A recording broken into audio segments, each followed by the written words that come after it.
কংসাবতী নদীর বাঁধ ভেঙে পূর্ব মেদিনীপুরের পাঁশকুড়ার বেশ কয়েকটি এলাকায় প্লাবিত হয়েছিল।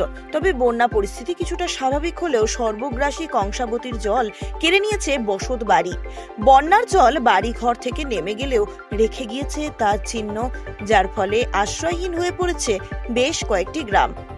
বন্যার জল ঢুকে প্লাবিত করেছে গোটা এলাকা, আর তার জেরেই ভেঙে পড়েছে বেশ কিছু বসত বাড়িও। যেমন বন্যা, আবার তার দোসর বৃষ্টি। আবার নতুন করে রাত ভোর অবিরাম বৃষ্টি শুরু হবার ফলে আশঙ্কায় রয়েছে বানভাসী মানুষ। একদিকে যেমন বাঁধের কাজ চলছে, অন্যদিকে ফের নতুন তৈরি হওয়া বাঁধ ভেঙে এলাকায় জল ঢুকতে শুরু করেছে। আতঙ্কে এলাকাবাসীরা। এখনো বৃষ্টির বন্ধের কোনো লক্ষণ নেই। প্রশাসনের তরফ থেকে নদীর বাঁধ মেরামতির কাজ শুরু করা গেলেও এখনো পর্যন্ত তা সম্পূর্ণ হয়নি। ফলে সেটি নিয়েও চিন্তিত বন্যার্ত মানুষজন। আবার নতুন করে প্লাবিত হতে পারে গোটা এলাকা, এমনটাই আশঙ্কা বোধ করছে স্থানীয় মানুষজন। তবে পাশে থাকার আশ্বাস দিয়েছে পঞ্চায়েত সমিতির সহসভাপতি।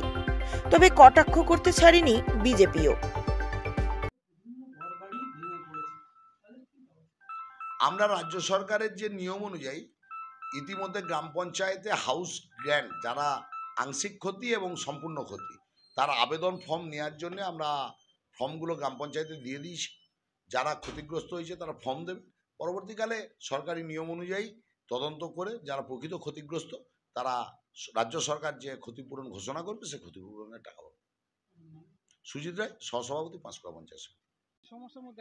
বাড়ি দিয়ে সাপ ফাপ ঢুকছে আর জল যাচ্ছে, ঘরের বেটা ছেলেরা সব কাজ ফাজ কারখানা ফারখানা সব ভর্তি, জলে ভর্তি, বাথরুমের জল, নোংরা জল সব যাচ্ছে, ট্যাপ ফ্যাপ সব বন্ধ, জল ফল খাবার জল ফল নিতে পারছি না আমরা। ছোট ছোট বাচ্চাদের সব রোগ হয়ে যাচ্ছে। হ্যাঁ, বাড়ি ঘর তো সব ভেঙে পড়েছে সবারই। এই এলাকার দিকে যতগুলো বাড়ি রয়েছে সব ভেঙে পড়তেছে, জিটা বেড়ার বাড়ি সব। হ্যাঁ, জল যাবার নিচে একটা করে তিরপল মাথায় চাপা দেবো না, নিচে বাচ্চাদেরকে জল জব জব করে সব করতেছে, ঘরের জল ঢুকতেছে, সাপ খোপ সব জানলা দিয়ে, পায়খানা সব। জলের সমস্যার মধ্যে এখন আমরা এক হাঁটু এক কোমর করে জল পেরি পেরি বাচ্চা বাচ্চা সব যাচ্ছে দোকান ফোকান, ঘুরে ঘুরে যেতে হচ্ছে স্কুল ফিস্কুল, বাচ্চাদেরকে বাড়ির মধ্যেই রয়েছে। হ্যাঁ, জল নিকাশি ইয়ে নাই, সপ্তমী রানা।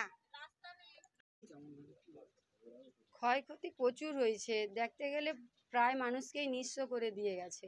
হুট করেই তো জলটা চলে আসছে, টাইম তো দেয়নি মানুষকে। প্রচণ্ড পরিমাণে জল আসছে, আমাদের গোটা গ্রাম ডুবে গেছে একেবারে।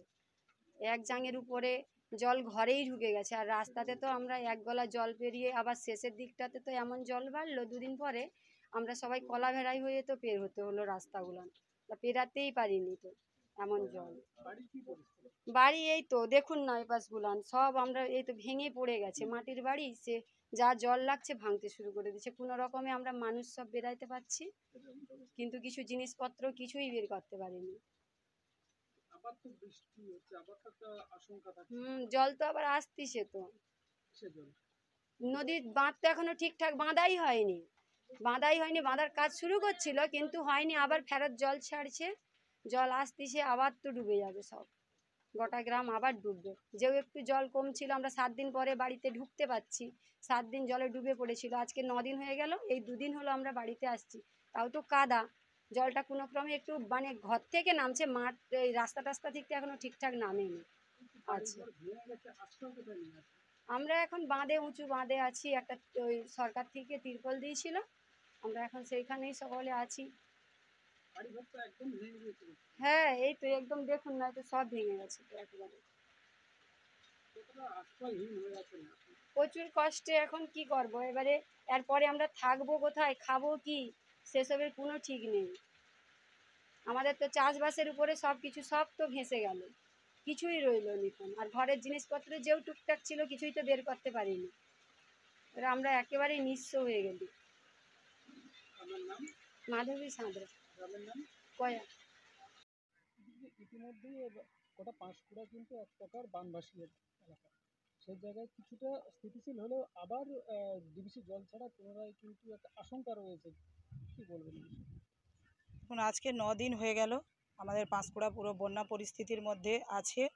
একটু যদিও জল কমেছিল, কিন্তু পুনরায় আবার কংসাবতী নদীর জল প্রবেশ করছে।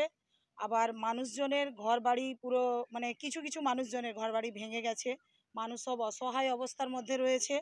এখানে কোনো যেহেতু সরকারি ব্যবস্থাপনাগুলো খুবই মানে দুর্বল অবস্থায় আছে, প্রশাসনিকভাবে ইনারা যেমন বলছেন যে হ্যাঁ আমরা দেখছি সম্পূর্ণ বিষয়টা করছি, কিন্তু দিদির যিনারা রয়েছেন লোকজন ওনারা সম্পূর্ণভাবে কাজগুলো এখনো পর্যন্ত করে উঠতে পারছে না, বাঁধ বাঁধাইয়ের কাজ। এবারে দিদি ওখানে 14 তলায় বসে আছেন, কিন্তু এখানে পাঁশকুড়ার মানুষজন যারা সাধারণ মানুষজন তাদের যে ঘরবাড়ি ভেঙে যাওয়ার উপক্রম হয়েছে, কিছু কিছু ঘরবাড়ি ভেঙে গেছে, কিন্তু তাদের সেই বাসস্থান, খাদ্য, পানীয় জল এগুলোর সুরাহা এখনো পর্যন্ত মিলছে না। দিদি 14 তলায় নবান্নে বসে বসে বলে দিচ্ছেন দিদি এলাকায় আসুক, পাঁশকুড়াতে আসুক, উনি এলাকায় এলেন না কেন? উনি তো মঙ্গলদাড়িতে দাঁড়িয়ে থেকে উনি দেখে চলে গেলেন। কিন্তু এই মানুর বা 18 নম্বর ওয়ার্ড এগুলোতে আসা তো মানে পরিস্থিতি ছিল, সে জায়গাগুলো উনি এলেন না, দেখলেনও না, মানুষের পাশে দাঁড়ালেন না, কিন্তু সরকারিভাবে উনি কোনো সহযোগিতাগুলো করছেন না। সাধারণ মানুষ খুব অসহায় অবস্থার মধ্যে রয়েছেন। পুনরায় আবার কংসাবতী নদীর জল বেড়েছে, তাহলে পুনরায় আবার ভয়াবহ অবস্থা, বন্যার ভয়াবহ অবস্থার মধ্যে থাকবে। খাল সংস্কার করা হচ্ছে না, প্রত্যেক বছর পাঁশকুড়াতে বান হচ্ছে, বন্যা দেখা দিচ্ছে, কিন্তু খাল সংস্কার করা হচ্ছে না। দিদির যারা রয়েছেন সব সৈনিকরা, ওনারা সব খালের ওপরে ঘর বাড়ি অবৈধভাবে নির্মাণ করে বসে আছেন, খাল সংস্কার করছেন না, জল নিকাশি ব্যবস্থা নেই। এই যে চাষিরা অসহায় অবস্থায় পড়ে আছে, তাদের ধানের জমি চলে গেছে, ফুল চাষ চলে গেছে, চাষিদেরকে ঋণ মুকুব করুক উনি দিদি, ওখানে বসে আছেন, বসে থাকলে তো হয় না, চাষিদের জন্য ব্যবস্থা নিক, সাধারণ মানুষের কাছে খাদ্য পৌঁছে দিক, পানীয় জল পৌঁছে দিক, এগুলো তো ঋণ মুকুব করতেই পারে, চাষিদের পাশেই তো থাকতে পারেন। উনি কোনো ঘোষণা করছেন না, কিছু না, নবান্নের 14 তলায় বসে বসে উনি কি দেখছেন?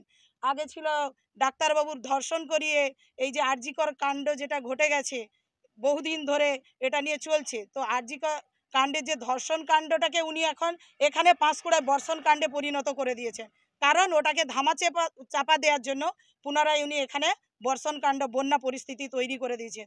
তো এই বন্যাভাসী বানভাসী মানুষদের পাশে এসে উনি দাঁড়াক, কোনো ব্যবস্থা নিচ্ছেন না, কিছু না। ওনার সব সৈনিকরা বলছে আমরা দেখছি পরিস্থিতি স্বাভাবিক, কোনো পরিস্থিতি স্বাভাবিক নেই, আবার অস্বাভাবিকভাবে হয়ে উঠেছে। আপনার কাঁসাই নদীর জল পুরো বেড়ে চলেছে, মানুষজনের খুব অসহায় অবস্থার মধ্যে আছে।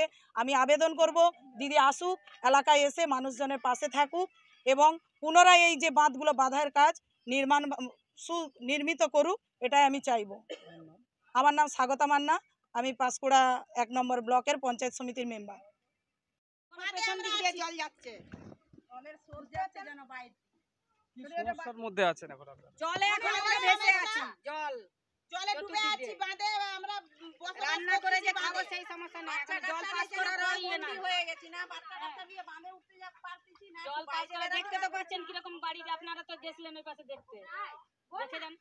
বলবি তো, তুই তো বলবি আমি একটা দিন পর পানি, বলবি তো আমাকে বলবি তো, কিছু দেয় না, সব ফাঁকের লোকের দিকে দিতে তো আমাদের দিকে কিছুই দেয় না, টুকুর দিচ্ছে, আমি এখন টুকুর মারতেছি, আমাদের বলছে না হবে না, কিছু সাহায্য করেনি আমাদের।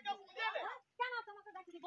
বলো তোমার ও তো ডুবে আছে, তোমার বেটাটা বলো, তোমার বেটাকে তো বলো, হ্যাঁ তোমরা বলো, আমরা বলছি তো আমাদের যে সমস্যা তো ডুবে আছে নাকি কেউ দেখতে পায়নি, ভিডিও वाला কি দেখতে পায়নি না, সরকার দেখতে পায়নি, কার কার ঘর ভাঙছে, কার কার জল ঢুকছে, আমরা দেখে শুনে দেব না, ঘর বাড়ি ডুবে গেছে, আমরা ঘর দিয়ে যাদের 2 তলা 3 তলা বাড়ি তারা খাচ্ছে, আর আমরা তো ভিতরে আছি, আমরা কিছু পাই, ওই তো মুড়ি